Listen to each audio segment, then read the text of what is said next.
Começando.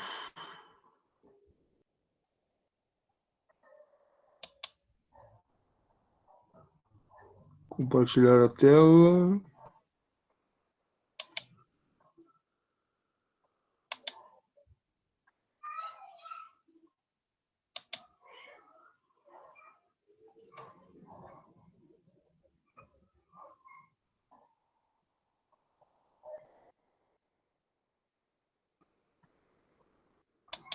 Tô demorando aqui porque mudaram a configuração aqui.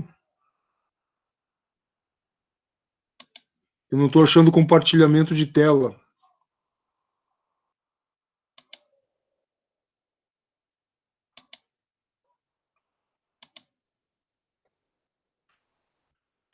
Ah, tá aqui. Mudou o lugar. Tá.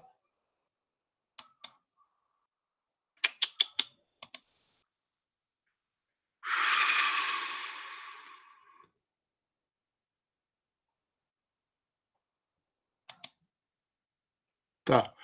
Desculpa a demora aí, é que só agora eu vi onde é que funcionava isso. A cara do Google Meet mudou. Beleza. Tá.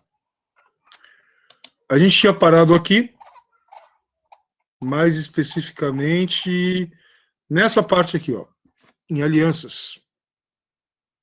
Legal? Se alguém não está enxergando aí, por favor, me dá o toque. Então, por exemplo, o que eu fiz aqui foi chamar a atenção para essa situação aqui, ó, no início da Guerra Fria, de 1947 a 1953, que era a época da doutrina Truman, quando o presidente R. Truman, nos Estados Unidos, ele declarou o comunismo como seu inimigo, né, como inimigo dos Estados Unidos da América. Então, a ideia era conter isso aqui, ó, conter os vermelhos, na União Soviética e países aliados aqui, ó, da Europa Oriental, tá? Polônia, esses países aqui, tá? E tu tinha, ao lado dos soviéticos, né, da União Soviética, tu tinha alguns países como China, Mongólia, tá? Aliados da União Soviética. Aí, em determinado momento da história, acontece isso, né? A China popular, ela ainda se mantém sob regime comunista, liderada por um partido comunista. No entanto, ela já não consta mais como um aliado da União Soviética. O que aconteceu? Nós tivemos aí uma mudança de governo nos Estados Unidos e um governo que aplicou o chamado, usou uma metodologia diferente. Já que eu não consigo convencê-los pela força, porque a União Soviética tinha um poderio equivalente ao dos Estados Unidos, tá? Então eu não consigo convencê-los pela força a abandonar o seu regime comunista, o seu sistema socialista, o seu sistema econômico controlado pelo governo. Não dá. O que eu vou fazer? Eu vou procurar me aliar com alguns do grupo dele. E foi isso que aconteceu. Tinha um secretário de Estado, que é tipo assim um cargo como embaixador, só que ele não é embaixador. Ele é um cara assim que ele atua em determinadas funções estratégicas. E esse cara se chamava Henry Kissinger, famoso esse cara. E esse cara aproximou os Estados Unidos da China. Agora surge a grande questão. Os Estados Unidos, regime democrático, né, eleições. China, regime comunista, partido único, ditadura. Estados Unidos, na época, ainda é, né, claro, país capitalista, e a China, na época, um país com uma economia totalmente controlada pelo governo. A gente chama de planificado, quer dizer, tudo era planejado pelo governo. O que se chama aí na teoria de socialista, né? Como é que esses dois países vão se aliar se eles têm regimes e sistemas opostos? É isso que faz a diferença entre a geopolítica, que eu falei lá no início da primeira aula, com a ideologia. A ideologia, a gente se liga por alguém um ideal comum, por alguém que tem uma mentalidade parecida. Isso se dá tanto no campo político, como no campo religioso, como no campo da cultura, né? Às vezes tu gosta mais ou faz amizade com uma pessoa que tem um gosto musical ou gosta de esportes parecidos com o teu, né? Ou no caso das ideias políticas, das ideologias, né? Ah, não gosto daquele cara porque ele tem uma visão assim, assado, né? No caso da política de fato, das relações internacionais, a grande verdade, pessoal, é que isso pesa muito pouco É engraçado ouvir isso, né? Como a ideologia pesa muito pouco. Porque é o seguinte, ó, na geopolítica, o que se busca é basicamente uma disputa pelo poder. Então, se os Estados Unidos conseguem se aliar com um país que era aliado da União Soviética e dividir o bloco, isso é uma estratégia que vem, sabe desde quando? Desde o Império Romano, chamado dividir para dominar. Claro, não começou só com os romanos, mas eles, por terem tido um grande império, faziam muito isso, né? E os ingleses também, dividir para dominar. E os próprios soviéticos, os russos aqui, nesse imenso território deles, também fazia isso. Dividia povos para dominá-los. Os ingleses, os franceses, os europeus em geral, aqui no continente africano, dividiram povos, colocaram povos, às vezes, inimigos dentro do mesmo território político, do mesmo país, tornando eles rivais frequentes e constantes, sempre em guerra. Então, dividir para dominar é uma tática imperialista. E os Estados Unidos se aproximaram da China e enfraqueceram o bloco comunista. Como assim enfraqueceram? Porque, ao ter relações de amizade, entre aspas, mas de interesse econômico com a China, o poder central em Pequim pensou, olha, nós podemos ter mais vantagem em ter negócios com os Estados Unidos do que com a União Soviética. Então, eu estou dizendo que no fundo é dinheiro? Sim, pessoal, no fundo é dinheiro. Ah, mas e a ideologia onde fica? A ideologia fica como uma propaganda para atrair militantes. Então é muito comum na universidade ter o estudante lá que é simpatizante do comunismo, militante comunista, o outro que é simpatizante do capitalismo, mas no fundo, quando tu domina alguma estrutura de Estado, partido, governo, tu está sempre buscando formas de dominação. E isso os Estados Unidos fez, teve relativo sucesso, só que ele não sabia, né? Não é o motivo da nossa, não é o assunto da nossa aula hoje, mas eu já vou dar uma prévia aqui, né? Só que ele não sabia que ao se aliar com a China e ajudar o desenvolvimento econômico da China, o que ia estar criando mais tarde, né? Hoje em dia, como dizem, é a chamada nova Guerra Fria, só que isso aí não é assunto para hoje, tá? Mas as disputas que a gente vê aí no jornal, nos jornais, noticiário, na internet, entre Estados Unidos e China, né? Que foi mais acirrada aí com esse ex-presidente dos Estados Unidos, o Donald Trump, tá? E lá na China, o Xi Jinping, essas disputas acirradíssimas entre os dois, ninguém sabia nessa época aqui, ó, que ao se aliar com a China, ninguém sabia que a China ia se tornar tão poderosa no futuro ao ponto de ameaçar a hegemonia americana, né, a hegemonia dos Estados Unidos. Quer dizer, dava para imaginar, mas na época tu tinha um inimigo, um rival concreto. Que rival era esse? Que às vezes estava mais pacífico, às vezes botava suas garrinhas de fora. Era a União Soviética. Então se fazia de tudo para diminuir o poder da União Soviética. E, analogamente, do outro lado, a União Soviética também se aliava com quem ela podia, com quem ela precisava, né, para diminuir o poder dos Estados Unidos. A mesma coisa, né? Se aliou com Cuba aqui, ó. A Cuba aqui, ó, não está vermelhinha, né? Porque em 1959 é que ela fez a Revolução Comunista dela. Aqui já está vermelhinha, ó. E todos esses xizinhos aqui, ó, são pontos onde existiam grupos armados pró-socialistas, ou seja, financiados pela União Soviética ou pela China. Professor, na América do Sul a gente tem conflitos em quais países nessa época de 80? Aqui, Peru que está tendo eleição agora, é o país de onde vem a maior parte das instabilidades da América do Sul. Né? Aqui tinha um grupo chamado Sendero Luminoso.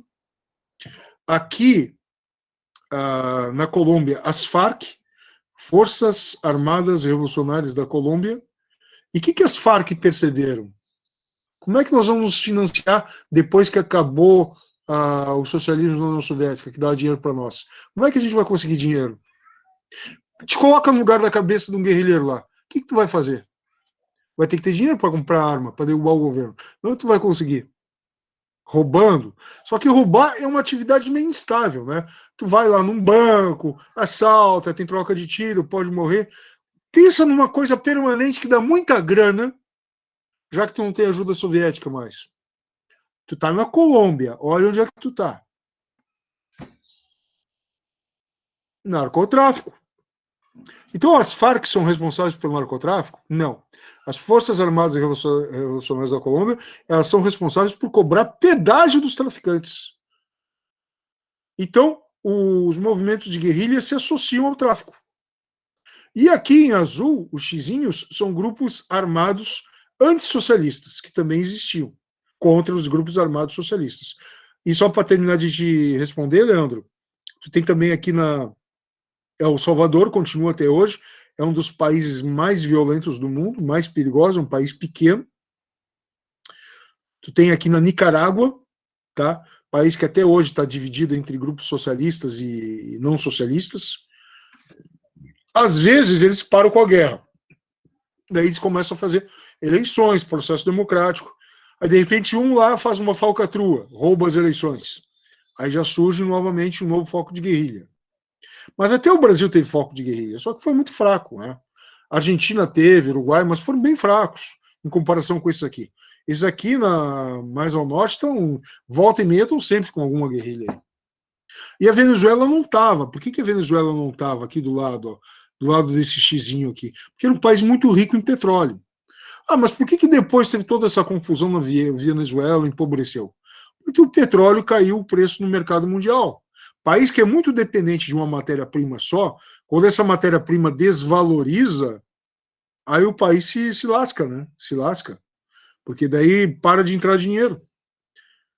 Por exemplo, a gente tem muito dinheiro através da soja, mas a gente não tem só soja, nós temos indústrias, né, variadas. Mas se o Brasil fosse só campo de soja, assim que a China tivesse entrado em retração por causa da pandemia, nós estávamos tudo lascado, porque era a única fonte de emprego e geração de renda. Ainda é a maior, mas não é a única, né? Bom, durante a Guerra Fria, voltando aqui à caracterização do período, né, nós tivemos a divisão do mundo em dois blocos hegemônicos, o capitalista e o socialista. E naquelas áreas de fronteira entre os dois blocos também havia uma divisão, como foi na Alemanha depois que ela perdeu a guerra em 1945. Né? Ela permaneceu ocupada de 1945 a 49. E de 49 em diante, os dois blocos resolveram dividi-la.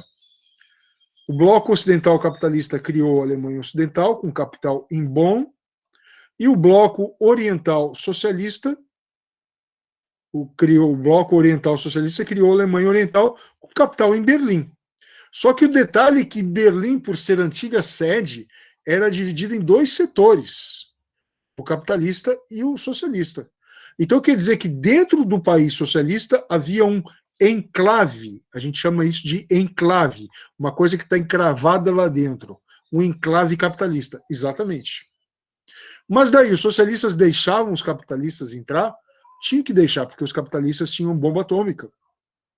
Isso de 1945 até 49. Só que em 49, o líder soviético chamado Joseph Stalin, um dos líderes mais brutais que a história da humanidade já conheceu, em termos de números de mortes, pior do que Hitler, só que ele durou mais tempo que Hitler, então não dá para falar. Então Hitler matou mais em menos tempo, mas em termos totais, Stalin matou mais que Hitler, né? O Stalin, em 1949, conseguiu a bomba atômica. Aí o que ele fez? Ele fez um bloqueio.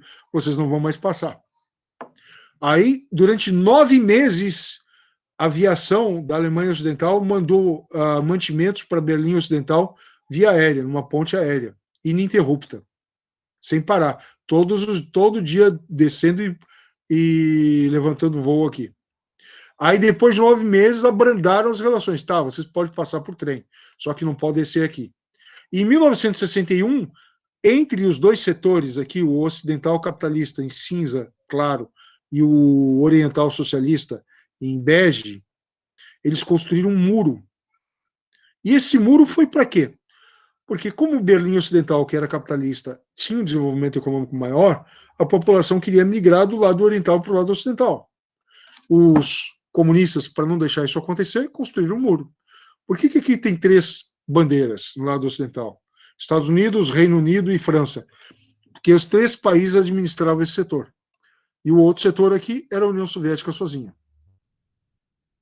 Esse aqui era o muro. E entre uma área e outra, tu tinha uma parte que era livre, livre quer dizer nada, sem ninguém poder passar. Se tu passasse aqui, ó, tentando pular o muro, tu era alvejado pelos guardas, alvejado, era morto, eliminado. Várias pessoas morreram aí. E do lado ocidental, os caras faziam essa pichação, esse colorido aqui, né? Arte urbana. Quando derrubaram o muro em 1989, e a unificação das Alemanhas veio em 1990, e o socialismo foi extinto na Alemanha, o muro foi derrubado, as pessoas migravam do lado oriental para o lado ocidental. Só que a Alemanha, que era um país bem rico nessa época, passou quase uma década depois pagando os custos da reunificação, porque o lado oriental era bem mais pobre. Então, tu tinha que manter indústrias lá, tu tinha que elevar o nível de vida da população. Isso significa que os ocidentais tinham que pagar para os orientais terem um bom padrão de vida. Depois meio que equilibrou, né? Mas até hoje não é igual, né? É como tu ir do sul para o norte do Brasil, como ir do sul, do norte da Itália, que é mais rico e desenvolvido, para o sul da Itália, né? Mas essa divisão aqui era artificial por causa da política. Ah, os caras vendiam souvenir, pedaço do muro que foi derrubado, vendiam como lembrança. Até hoje tem pedaços do muro que estão intactos lá como um monumento, né? Mas uma coisa horrorosa, dividir uma cidade ao meio, né? Cidade que perdeu a vida, isso aqui virou uma área decadente, uma área de crime, de prostituição, nas redondezas, né? Uma área desvalorizada economicamente. Aqui, Península Coreana, não sei se vocês já viram essa imagem de satélite, é a imagem do mundo à noite só com as luzes das cidades, que daí os satélites eles reconfiguram as imagens, né, sem as nuvens, e põe só as luzes da cidade. Então aqui está a Península Coreana. Ó. Por que uma metade sul está extremamente iluminada e a metade norte só com luz aqui na capital, Pyongyang? Porque o norte era o país de economia totalmente controlada pelo Estado, regime comunista. Economia totalmente controlada pelo Estado. E o Sul, a Coreia do Sul capitalista. Rica. Mas como disse o Leandro numa aula anterior, mas ela era democrática? Não. Ela era bem ditatorial. Aí, com o tempo, ela foi abrandando o regime e se tornou democrática. A democracia normalmente existe com o capitalismo, mas nem sempre. A gente sabe aqui no Brasil, na Argentina. Porque quando a gente fala capitalismo, a gente pensa que é uma coisa só, mas não é. Existem sociedades capitalistas muito diferentes entre si. Porque daí depende do nível de desenvolvimento. Por exemplo, tu tem países capitalistas que têm um alto nível de educação e cultura, com a população totalmente, praticamente alfabetizada, e tem países capitalistas que são extremamente desiguais, com a imensa maioria pobre e uma minoria só privilegiada. Então, não existe o capitalismo, existem capitalismos. Né? Da mesma forma, existiram sociedades socialistas melhor sucedidas e outras pior sucedidas. Né? Mas observa aqui nessa imagem em perspectiva, parece que não tem terra entre a China e a Coreia do Sul, de tão escuro que está a Coreia do Norte. E a Coreia do Norte é um dos países mais fechados do mundo, né? Ou seja, para te entrar lá só com a autorização do governo. Quer dizer, normal, né? Para te entrar nos Estados Unidos, tu precisa da autorização governamental. Mas, tipo assim, é comum tu entrar. Não é uma coisa super restrita. E por que é tão restrita lá? Para não ter influência externa. E por que não tem influência externa? Porque quando tem influência externa, as pessoas decidem o que querem fazer, né? Elas não se submetem a um regime ditatorial. É uma questão de tempo para ele cair. As ditaduras não são eternas, né? Elas são cruéis, brutais, mas elas têm um tempo de vida. E o que mantém a Coreia do Norte sob esse regime extremamente fechado, que tem uma dinastia do poder lá, nós temos o presidente modo dizer, né, o ditador deles, que é o Kim Il-sung, né, e ele é um cara extremamente autoritário. Né? Imagina, toda hora ameaçando os países vizinhos com mísseis. Teve até um filme que fizeram nos Estados Unidos que foi de tiração de sarro, essas comédias bobas lá, com ele como personagem, um cara ficou possesso, né? Ameaçou, tanto que o filme não foi exibido. Ameaçou com atos terroristas se não tirasse o filme de cartaz. É coisa de louco, né? E a Coreia do Sul, bom, Coreia do Sul, basta vocês olharem aí celulares, computadores, televisores, automóveis, A Coreia do Sul é um país que hoje rivaliza em tecnologia e produção com o Japão, que antes era só Japão, Alemanha e Estados Unidos, os centros da tecnologia, né? Imagina, a Coreia do Sul é um dos países mais desenvolvidos hoje. Isso significa que o capitalismo sempre é melhor que o socialismo?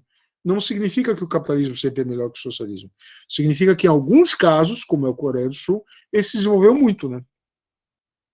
Mas por que a Coreia do Sul e a Alemanha se desenvolveram muito e outros países capitalistas não? Ahá, essa é a pergunta-chave.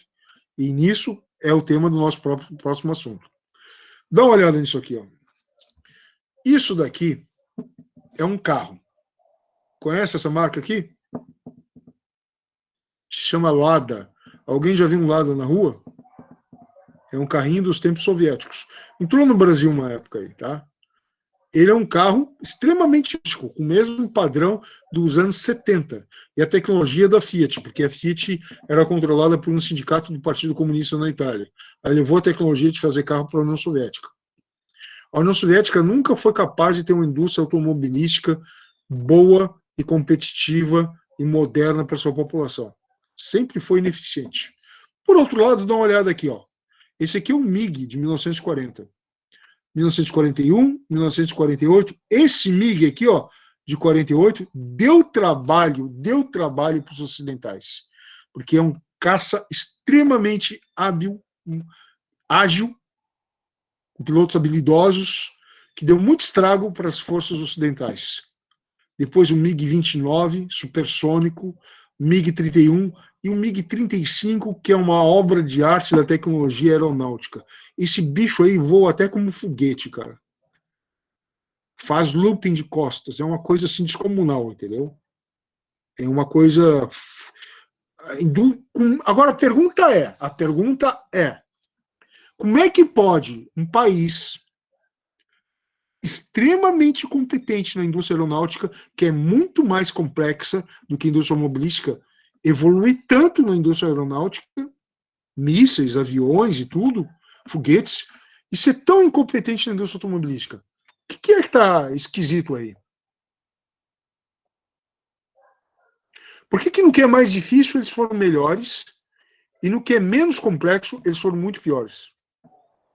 É que um é mais usado para guerra, demonstrar poder, e outro não.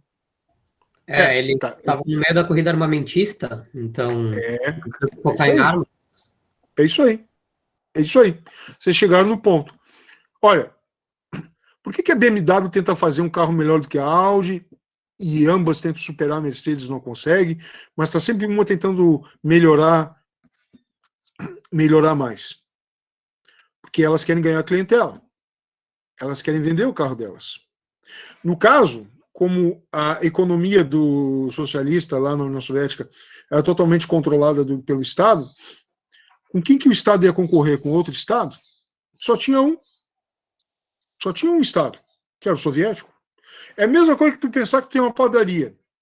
Se tem uma padaria só numa cidadezinha, por que tu vai querer fazer um pão melhor? Não vai. Porque o mercado está todo garantido para ti. Então, se tu é o único padeiro na cidadezinha, tu vai abrir tua padaria a hora que tu quer, tu vai fazer o pão quando quiser, e o dia que tu não quiser acordar cedo, tu vende o pão do outro dia. E a população vai ser obrigada a comprar. Isso parece banal, mas é o mesmo princípio que rege a indústria automobilística soviética. É o do monopólio, só ela está no pedaço. Já no caso da aeronáutica, não é só ela que está no pedaço, porque ela precisava concorrer com seus inimigos da OTAN, dos Estados Unidos, da Europa Ocidental. Como ela precisava concorrer, ela desenvolveu uma indústria moderna.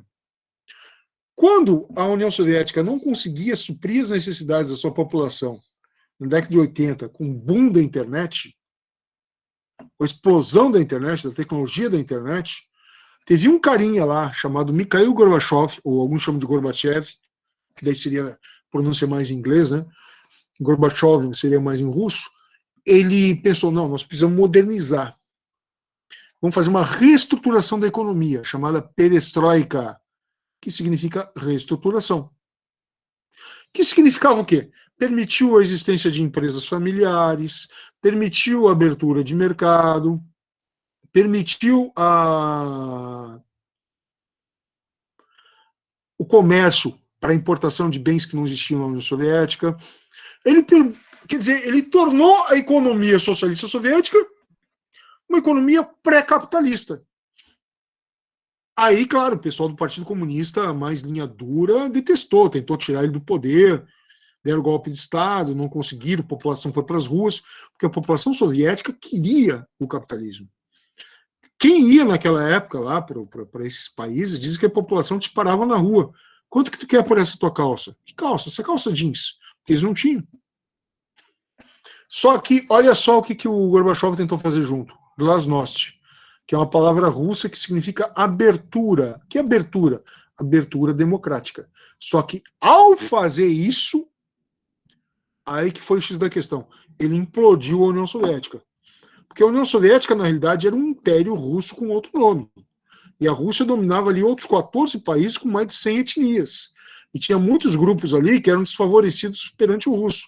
Quando ele permitiu a contestação, os protestos, as manifestações políticas na rua, daí ninguém mais segurou. Mesmo um dos maiores exércitos do mundo não teve mais como conter sua população. Porque se toda a população quer, cara, se toda quer, ela derruba o governo. Claro que o exército pode fazer um estrago, matar muita gente, mas se toda a população adere, é que o que acontece nessas revoluções é que daí as forças armadas entram em jogo para conter a população e a população fica com medo, que não quer morrer, e recua. Mas se não recua, derruba qualquer governo. Imagina, eram 200 e tantos milhões de soviéticos. Aí o governo não conseguiu mais conter. E aí houve a fragmentação e a separação. E a Rússia se tornou uma federação de pequenas regiões, né? Federação Russa, que é o nome oficial do país, e os outros 14 países se tornaram independentes. Alguns se mantiveram aliados da Rússia, outros não queriam mais saber da Rússia. Tanto que a Rússia tentou formar lá um mercado comum entre eles, chamado de SEI, Comunidade dos Estados Independentes. Mas teve país ali que não quis mais saber. Né? A Lituânia, a Letônia, a Estônia, que são os paizinhos ali pequenininhos, eles foram muito dominados pelos soviéticos e antes pelos alemães, então eles nunca conseguiram respirar ao ar livre. Né?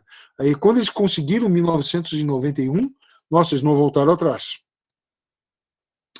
Consequências da Guerra Fria. Por que a Guerra Fria era um troço caro? Custo elevado de manutenção das bases militares, dos equipamentos militares, dos soldados. Isso gera um gasto do governo, que a gente chama de déficit. Déficit é quando está faltando. Eu estou com déficit, está faltando dinheiro. Quando está com superávit, está sobrando. Um déficit público. Por que público? Do setor público. Setor público, que é o Estado, está com pouco dinheiro. Por quê? O próprio Estados Unidos da América tem o maior déficit público hoje porque investe muito em armamento. Tá? Corrida, quer dizer, ele não é o que tem o maior déficit proporcional. O proporcional é o Japão, se não me engano. Mas os Estados Unidos têm um déficit público enorme por causa da indústria armamentista, né? A corrida armamentista, que mesmo que tu não usasse arma, tu tinha que estar fazendo algo melhor ou superior ao teu rival. O risco de uma terceira guerra mundial, que só não ocorria, porque se eu atacasse meu inimigo, ele com certeza revidaria por causa da tecnologia de satélite, ele viria os meus mísseis chegando nele antes de chegar finalmente. Aí ele já acionaria os dele. Então seria uma mútua destruição assegurada. Nós dois morreríamos. Ou sofreríamos da pior forma, morrendo aos poucos. Prejuízo às economias, porque se gastava muito com armamento e pouco com educação, saúde, segurança, pouco com novos empregos, novas indústrias. Prejuízo ao comércio externo, porque quando eu tenho rivais, eu comercializo menos com os amigos do meu rival. Então eu tenho menos possibilidade de fazer comércio, de vender meus produtos. Isso gera radicalização de movimentos sociais que são financiados por governos estrangeiros, seja pelos Estados Unidos, seja pela União Soviética. Insurreições, que são revoltas, é sinônimo de revolta. Tá? Movimentos guerrilheiros, atos terroristas que passam de fronteira, vão de um país para o outro, é uma exportação do terror, que antes ficava restrito à realidade doméstica, lá em Israel, passa a ir para países vizinhos, passa a ter atentado na Europa.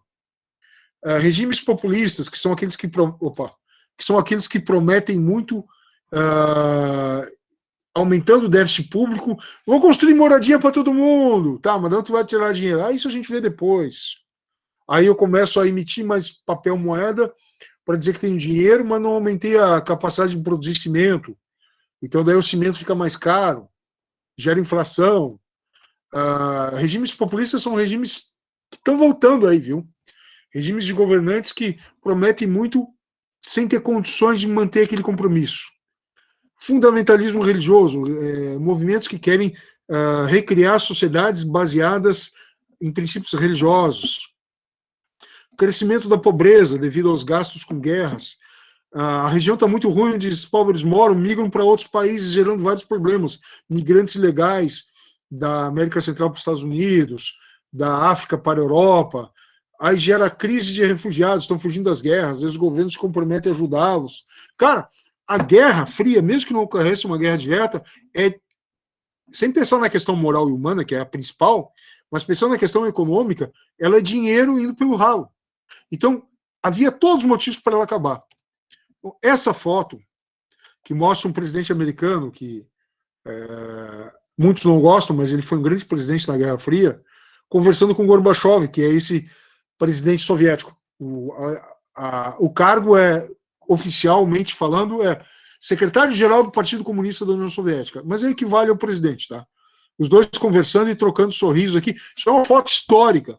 Porque antes, quando os líderes soviéticos e americanos se reuniam, cara, era só troca de farpa, ameaça, entendeu? Então, isso marcou, de 1991 em diante, uma nova ordem mundial. Então, depois dessa aula, o que te parece o mundo?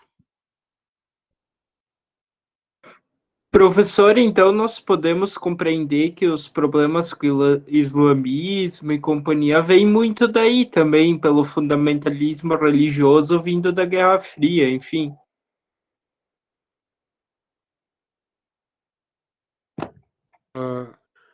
Eu já li sobre isso na época que estava em voga, eu até tinha uma raiva desse extremismo. Depois eu fui ver, na Europa, sabe quantos por cento dos muçulmanos lá se ligam ou se filiam aos movimentos radicais? 1%. Só que é 1% de milhões. Tá? Esse que é o X da questão.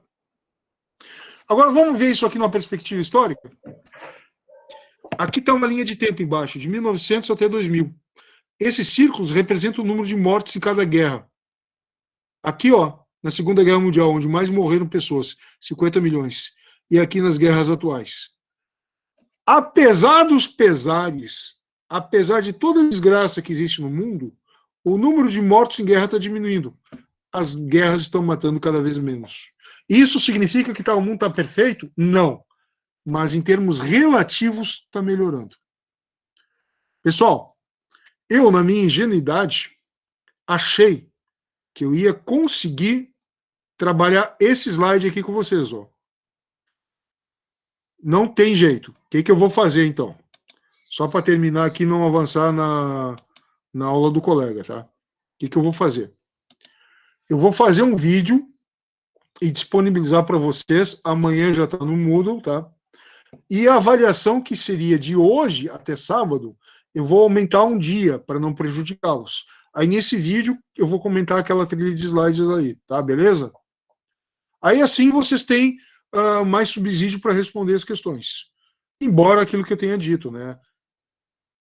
Tem várias tentativas ali para perder de vista, mas a minha ideia aqui não é só uma avaliação para saber quem vai melhor, não é isso aí. É para vocês terem interesse na matéria, de repente é útil, de repente não é, vocês aprenderem finalmente, né? Pessoal, desculpa terminar abruptamente assim, tá? Eu vou pedir uma coisa que eu não pedi. Podem colocar o nome no chat por mim, por favor? Tá? Por favor. E daí quem quiser ir saindo da aula para não perder a aula do próximo professor, por favor. Ó, terminei 1 minuto antes, hein? Eu sempre passo. É muito chato ultrapassar a aula do colega, porque a gente tem tão pouco tempo. Tchau, e não se acanhe. Perguntem o que vocês quiserem, por e-mail, WhatsApp, o jeito que vocês preferirem, tá? Prazer vê-los aqui. Tchau, professor. Boa semana. Tchau, tudo Tchau, bom. professor. Boa semana. Tchau, professor. Boa semana. Tchau, prof. Tudo de bom.